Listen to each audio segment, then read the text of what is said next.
We don't try to shatter someone's false religious hope. What we try to do in a watered down message that becomes less than the gospel.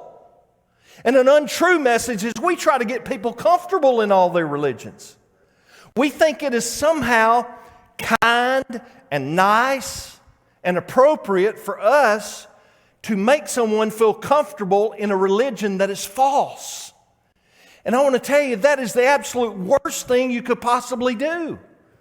They think that somehow they are earning righteousness and God's approval through keeping this rule or that regulation or going through this ritual or that ritual. No matter what religion it may be, we could talk about any among the few thousand that are there. And all of them have different things that they are depending upon. And we have got to come to a place that we address those like Jesus.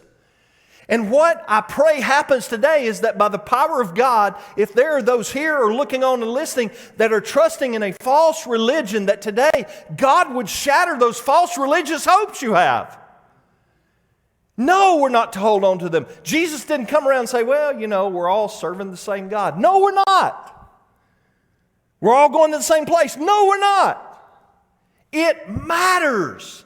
It matters. I've said this before from this pulpit, but I've heard people say before, perhaps about their friends or maybe their kids or someone else, that, well, I just told them, you know, it really doesn't matter where you go to church, just go to church. Oh, yes, it does.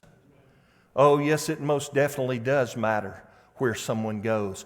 They need to be in a place that's going to tell them the truth, not make them feel comfortable on their way to hell.